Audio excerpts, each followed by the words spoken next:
আসসালামু আলাইকুম, আমি আব্দুল আহাদ, আইডি 19702035। আমার বিএসসি অষ্টম সেমিস্টারের ডিফেন্স ছিল, প্রজেক্ট ডিফেন্স ছিল। প্রজেক্ট দেখাতে হয়েছে লাস্ট ফাইনাল হিসাবে আমার প্রজেক্ট দেখাতে হয়েছে।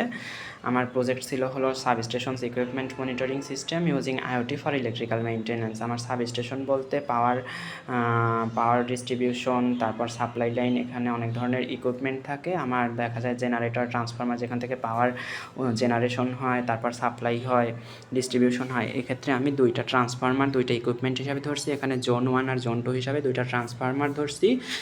220 ভোল্ট এসি যাবে, এসি থেকে আমার আউটপুট আসবে 12x2 মানে 24 ভোল্ট। আমার 24 ভোল্ট আউটপুটের ক্ষেত্রে আমি ধরছি একটা লাইন অফ করে রাখছি এবং ধরছি হলো 12 ভোল্টস আছে, এখান থেকে 12 ভোল্টস আছে। এখান থেকে আমার গ্রিন কানেক্টরের সাহায্যে এখানে আমার রেকটিফায়ার সার্কিটের মাধ্যমে আমার ফিল্টারিং হয়ে আমার দুইটা জোন হিসাবে ধরছি। আমার এখানে শুধু দুইটা জোন হিসাবে দুইটা লাইট ধরছি। আমার দেখা যায় যে বড় বড় পাওয়ার প্ল্যান্টে আমার দুইটা এরিয়াতে দুইটা চলে যায়। এখানে এরিয়া 1, এখানে এরিয়া 2, দুইটা এরিয়া ধরছি। এরিয়াতে আমার কীভাবে কারেন্ট যাচ্ছে, ভোল্টেজ কতটুকু যাচ্ছে আমি সেটা দেখতে পাবো এবং রিয়েল টাইম মনিটরিং হবে। রিয়েল টাইম মনিটরিং বলতে আমার এখানে ট্রান্সফরমার কেমন আছে, ট্রান্সফরমার আউটপুট কেমন আছে, ট্রান্সফরমার কতটুকু হিট হচ্ছে, ট্রান্সফরমার নষ্ট হয়ে যাবে কিনা আমার এখানে আমার ডিসপ্লেতে শো করবে। এবং আমি ডিসপ্লের ক্ষেত্রে শুধু আমি দেখতে পারবো এক জায়গা থেকে, ডিসপ্লে থেকে দেখতে পারবো। আর এক্ষেত্রে আমার ম্যানুয়ালি দেখতে হচ্ছে এক জায়গা গিয়ে। তো সেক্ষেত্রে আমি একটা সার্ভার নিচে, সার্ভার থেকে আমি ডাটা যে কোনো জায়গায় বসে দেখতে পারবো যে কোনখানে আমার কী হচ্ছে, কোন ইকুইপমেন্ট নষ্ট হচ্ছে, কোনটা কী হচ্ছে, আমি সব কিছুই দেখতে পারবো। তো আমি এক্ষেত্রে ট্রান্সফরমারের ভোল্টেজ দেখাইছি, ট্রান্সফরমারের টেম্পারেচার দেখাইছি, লুজ কানেকশন দেখাইছি এবং দেখাইছি হলো অয়েল লেভেল হিসাবে পানি ধরছি। ট্রান্সফরমারের এখানে বড় বড় ট্রান্সফরমারের ক্ষেত্রে ওয়্যারিংয়ের ক্ষেত্রে অয়েল ব্যবহার করা হয়। অয়েল আমার সেফটি প্রদান করে, গরমের হাত থেকে রক্ষা করে ট্রান্সফরমারকে, এবং ট্রান্সফরমারের হলো ইনসুলেশন মানে প্রোটেকশন দেয় এখানে ট্রান্সফরমার যাতে শর্ট না হয়। সেক্ষেত্রে আমি অয়েল হিসাবে পানি ধরছি, যেহেতু আমার নাই। তো পানির সাহায্যে দেখাবো যে আমার কতটুকু অয়েল আছে, কেমন আছে, কী আছে, আমি সব কিছুই দেখাবো। এবং এটা অনলাইন ভিত্তিক হবে, সার্ভার থেকেও আমি দূর থেকে দেখতে পারবো। তো আমি লেটস স্টার্ট করা যাচ্ছে আমার প্রজেক্টটা দেখানোর জন্য। এখানে আমি কানেকশন দিলাম। একটা কানেকশন দেওয়ার পরে আমার ট্রান্সফরমারের মাধ্যমে আমার ভোল্টেজটা চলে গেল এবং লাইটটা এক সাইডে জ্বলছে, এক সাইডে কিন্তু জোন 2 অফ আছে।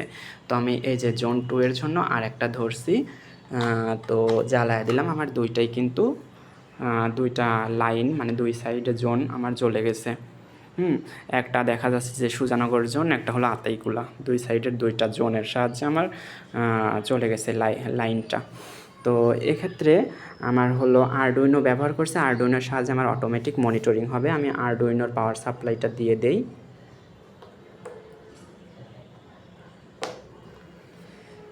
আমি আরডুইনোর পাওয়ার সাপ্লাই দিলে পরে আমার এখানে দেখা যাচ্ছে যে অটোমেটিক মনিটরিং হবে। আরডুইনোর পাওয়ার সাপ্লাই দিলাম, আর এখানে আমার দেখা যাবে যে এখানে 12 ভোল্ট করে আসছে। তো এখানে আমার অপ্টোকাপলার ব্যবহার করছে। অপ্টোকাপলার হলো কোনো ইলেকট্রিক্যাল কানেকশন থাকবে না, এর মাধ্যমে আমার সিগন্যালটা পাস হবে। যেহেতু আমার আরডুইনো 5 ভোল্টের বেশি নিতে পারে না, আমার সার্কিট নষ্ট হয়ে যাবে, সেই জন্য আমি এখানে দুটো অপ্টোকাপলার ব্যবহার করছি, যে তার মাধ্যমে এখান থেকে ইলেকট্রিক্যালি আইসোলেট থাকবে। আমার পৃথকভাবে আমার পাওয়ারটা যাবে এবং পাওয়ারটা সেন্স করে এখানে পাঠাবে। চলো দেখা যাক। এখন আমি দেখতে পাচ্ছি এখানে আমার ট্রান্সফরমারের ক্ষেত্রে ডাটা সবসময় আপডেট হচ্ছে, দেখা যাচ্ছে। আমি এই সাইড থেকে যদি দেখতে থাকি, তো এই যে এসি 9 ভোল্ট, এসি 8 ভোল্ট। আমার যেহেতু দুইটা জোন ধরছিলাম, একটা জোন 1 এর ডাটা, একটা জোন 2 এর ডাটা। এখানে দেখা যাচ্ছে আমার একটাতে যাচ্ছে AC voltage 7 volt, AC voltage 6 volt. আরেকটাতে আমার টেম্পারেচার আছে 30 degree centigrade, 31 degree centigrade. Temperature আমি কীভাবে দেখাচ্ছি, টেম্পারেচারটা দেখা দেই। অটোমেটিক আমার ট্রান্সফরমারের টেম্পারেচারটা দেখাবে। এখানে আমি দুইটা টেম্পারেচার সেন্সর ব্যবহার করছি। যেহেতু আমার ট্রান্সফরমারটা ছোটো, সেহেতু আমি এখান থেকে বডি টেম্পারেচারটা এইভাবে টাচ করে দেখতে পারবো যদি ট্রান্সফরমার বড় হতো। যেহেতু আমার কাছে টেম্পারেচার সেন্সর নাই, টেম্পারেচার সেন্স করতে পারতেছে না তাপমাত্রা, সেহেতু আমি যদি হাতে এরকম চাপ দিয়ে ধরি তাহলে আমার অটোমেটিক সার্ভারের ডাটাটা আবার চেঞ্জ হবে। এই যে 32 ডিগ্রি সেন্টিগ্রেড, 33 ডিগ্রি সেন্টিগ্রেড, আমার তাপমাত্রাটা আস্তে আস্তে বাড়তেছে। হাতে ধরছি টেম্পারেচার সেন্সর, আর একটা টেম্পারেচার কিন্তু অটোমেটিক আছে, পরিবেশ থেকে ডিটেক্ট করতেছে। তো এরপরে দেখা যাচ্ছে যে আমার ভোল্টেজটা দেখালো, টেম্পারেচারটা দেখা গেল। এখন লুজ কানেকশন, আমি যদি এইখান থেকে একটা লাইন বন্ধ করে দিই আমার অটোমেটিক সার্ভারে দেখাবে যে আমার লুজ কানেকশন হচ্ছে, জোনটা অফ হয়ে গেছে, আমার অটোমেটিক দেখাবে। তো আমি যদি একটা লাইন বন্ধ করে দিই, একটা লাইন বন্ধ করে দিলে এই যে আমার এখানে বাজার দেওয়া আছে, আমার বাজার থেকে আমার সিগন্যাল আসতেছে যে আমার লুজ কানেকশন হয়েছে, একটা লাইন একটা বন্ধ হয়ে গেছে আর একটা জ্বলতেছে, এই জন্য আমার লুজ কানেকশন হয়েছে। এবং এখানে দেখা যাচ্ছে যে আমার লেখা আছে একটা লাইনে এলসি মানে লুজ কানেকশন দেখা যাচ্ছে। এখন যদি আমি আবার দিয়ে দেই তাহলে আমার সাউন্ডটা বন্ধ হয়ে যাবে, দুইটা জোনে আমার লাইট দুইটা জ্বলছে এবং আমার সাউন্ডটা বন্ধ হয়ে গেছে। তারপরে দেখা যাচ্ছে যে টেম্পারেচার দেখা যাচ্ছে। এখন আমার ট্রান্সফরমারে অয়েল থাকে, আমি অয়েলটা দেখাবো। অয়েলের জন্য আমার যেহেতু ট্রান্সফরমার ছোটো, পাওয়ার ট্রান্সফরমার দুইটা ছোটো, এক্ষেত্রে আমার যদি বড় বড় বিগ সাইজের ট্রান্সফরমার ব্যবহার করতাম সেহেতু আমি অয়েল দেখাতে পারতাম। এখানে অয়েল যেহেতু দেখাতে পারছি না সেহেতু আমি কি ব্যবহার করছি, আমি এখানে পানি ব্যবহার করছি। পানির জন্য আমার অয়েল লেভেল সেন্সর আছে, দুইটা ট্রান্সফরমারের জন্য, দুইটা জোনের জন্য দুইটা ব্যবহার করছি অয়েল লেভেল সেন্সর। এই যে অয়েল লেভেল সেন্সর এখান থেকে আমি ব্যবহার করছি। অয়েল লেভেল সেন্সর একটা, এটা হলো অয়েল লেভেল সেন্সর দুইটা। আমি যদি এখানে দেখি এইটা হলো সিগন্যাল দেওয়ার জন্য, তারপর এটা দিয়েছি আমি হলো লো লেভেলের জন্য, এটা মিডিয়াম লেভেলের জন্য অয়েল কতটুকু আছে দেখার জন্য, এবং নিচেরটা হলো উপরেরটা, এটা ট্রান্সফরমারের একটা ট্যাঙ্ক থাকবে, অয়েল থাকে, সেই ক্ষেত্রে আমি দেখার জন্য। এটা হলো হাই লেভেল দেখার জন্য। তো আমি দেখি যদি আমি এইটা ডুবায় ধরি পানির ভেতর কতটুকু ডুবছে, আমার কি লো লেভেল পর্যন্ত গেছে, আমার ডাটাটা কিন্তু লো দেখাবে। যদি আমি ডুবায় ধরি, এক্ষেত্রে আমি ডুবায় ধরলাম, লো পর্যন্ত গেছে, আমার ডাটাটা লো দেখানোর কথা। আমি দেখি এই যে নিচে আমার ডাটা আছে লো, নিচেরটাতে ডাটা আছে লেখা আছে কিন্তু কি ডিসপ্লেতে নিচের ডাটাতে লেখা আছে লো, LOW লো। এখন যদি আমি আরও ডুবায় ধরি কোন পর্যন্ত গেছে, যে 3 নম্বরটা পর্যন্ত, মানে কি মিডিয়াম লেভেল। যদি ডুবায় ধরি তার মানে আমার দেখাবে মিড, এই যে এখানে দেখাচ্ছে কি মিডিয়াম লেভেল।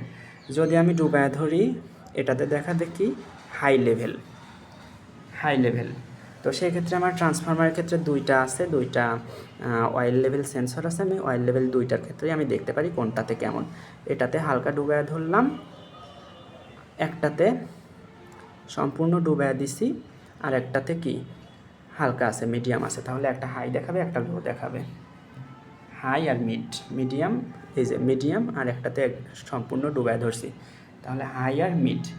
এখন আমি তো এটা দেখতে পারবো কি একটা জায়গা থেকে, তাই না? আমি একটা জায়গা থেকে দেখতে পারবো যে আমার ডিসপ্লে থেকে একটা জায়গা গিয়ে দেখতে হবে।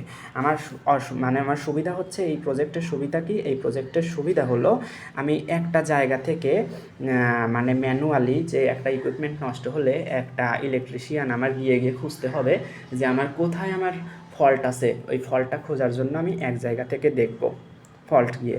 কিন্তু আমার জায়গায় গিয়ে পরীক্ষা না করে আমি এইখান থেকেই দেখতে পারবো যে কোন জোনে ফল্ট আছে। আমি যেহেতু দুইটা জোন ধরছি, কোন জোনে ফল্ট আছে এবং কোথায় কী ধরনের ফল্ট আছে, লুজ কানেকশন, অয়েলের সমস্যা, তেলের ট্যাঙ্কের সমস্যা, নাকি টেম্পারেচারের সমস্যা, নাকি ভোল্টেজে আপ ডাউন করছে বেশি, এটাতে সমস্যা, এটা দেখতে পারবো।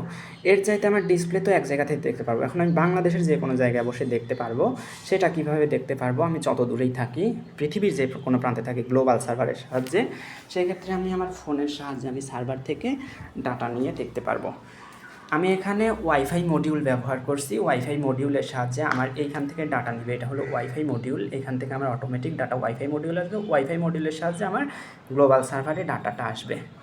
তো আমি এক্ষেত্রে আমি দেখি, আমি যদি এখানে হটস্পটটা অন করি, হটস্পট অন করলে আমার দেখি ইএসপি মডিউলটা কানেক্ট হয়েছে কি না।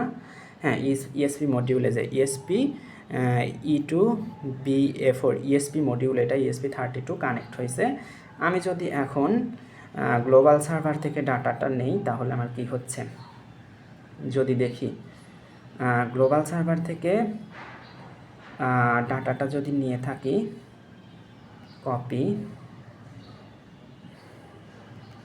কপি করে আমি গেলাম, আমার কাছে যেহেতু বড় সার্ভার নেই সেহেতু আমি সার্ভার অনলাইন থেকে কালেক্ট করছি।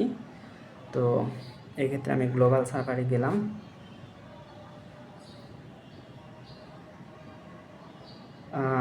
এখানে user@gmail.com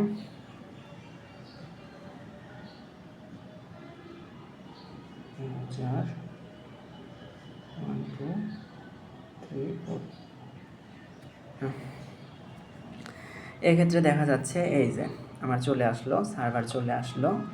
সার্ভার চলে আসার পরে আমার এখানে ডাটা টেবিল চলে আসলো। আপনি যে কোনো জায়গা থেকে লগ ইন করে আমার টেবিলটা দেখে নিতে পারবেন।